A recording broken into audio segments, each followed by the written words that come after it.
So the NES was not the only console to have truly bad, awful games. Before the NES was ever made, there was the Atari 2600. This was the go-to console. Sure, there's some gems on the system like Gar's Revenge, but every classic game, there are those few that are not so good. But I may say they're pure dog shit. So today we're going to look at one of those pieces of dog shit. I'm Professor Retro, and today we're going to look at Sssnake on the Atari 2600. So the gameplay is shitty as it can be. And by shitty, I mean you are a little black block at the bottom of the screen and you have to shoot at snakes, which look like the developer decided to give his toddler a piece of paper and a box of crayons and told him to draw snakes as squiggly lines. Don't get me started on the controls. You control a little box, but it moves like a constipated turtle moving through peanut butter half the time. The damn thing doesn't even respond. You flip the joystick and the game's like, oh, you want it to move? Sorry, I'll get around to that in 3 business days. I've played broken shopping cart simulators that feel smoother than this garbage.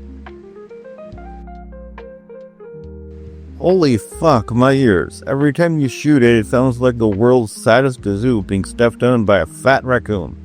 Atari already had the audio fidelity of a dying dial-up modem, but Sssnake somehow manages to make it even worse. It's not just bad, it's an auditory hate crime. And you know what else is amazing? The complete lack of fucking fun. I had more fun watching paint dry whilst fully questioning my existence. At least with paint drawing, I don't feel like I'm being personally insulted by a goddamn cartridge. Playing Sssnake is like being punished by Satan himself.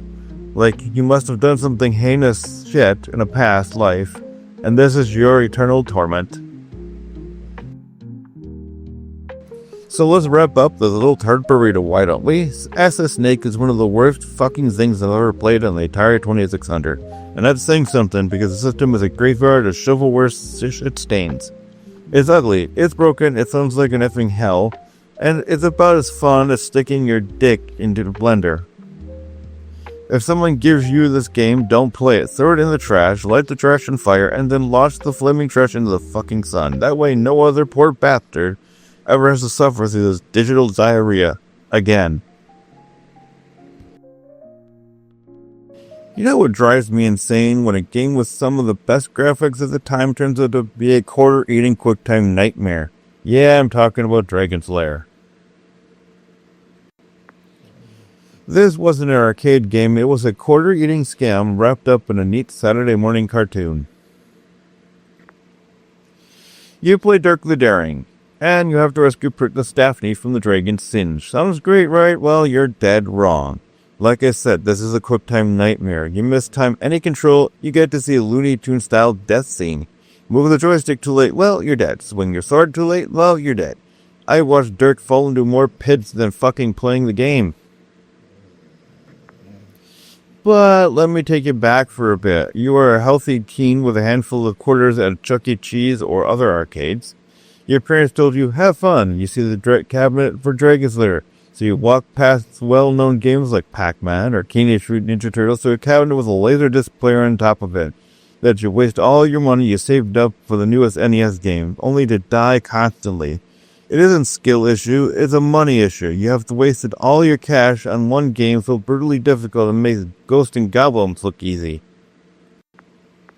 It's no challenge, it's not even fair. It's a guessing game where the prize is a Looney Tunes style death scene followed by a continue with a countdown forcing you to drop in another quarter.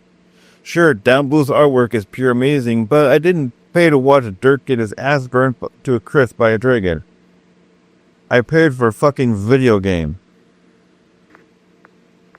Dragon's Lair isn't a video game, but a fucking psychology experiment to see how fast kids can waste their hard-earned money while screaming one more try to flip off the game while saying fuck this game and walking away.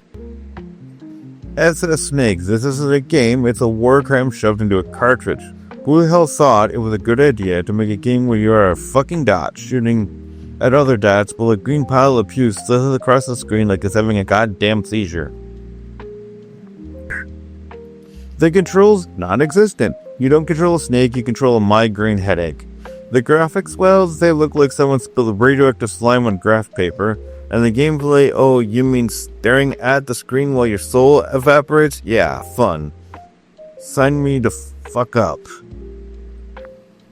This isn't fun, this isn't even retro charm, this is pure unadulterated torture. The game makes E.T. look like the goddamn Citizen Kane of Atari library. I wouldn't recommend this to my worst enemy, I'd rather be locked in a pit of actual snakes while they hiss snake in my ear than touch this cartridge ever again. So yeah, fuck Sssnake, fuck the 2600, shovelware apocalypse, fuck whoever thought this shit belonged on store shelves. Light it on fire, yeet it into the sun, never speak of it again. Subscribe, like, comment, whatever. I'm out. I need to shower to wash this digital filth off my soul.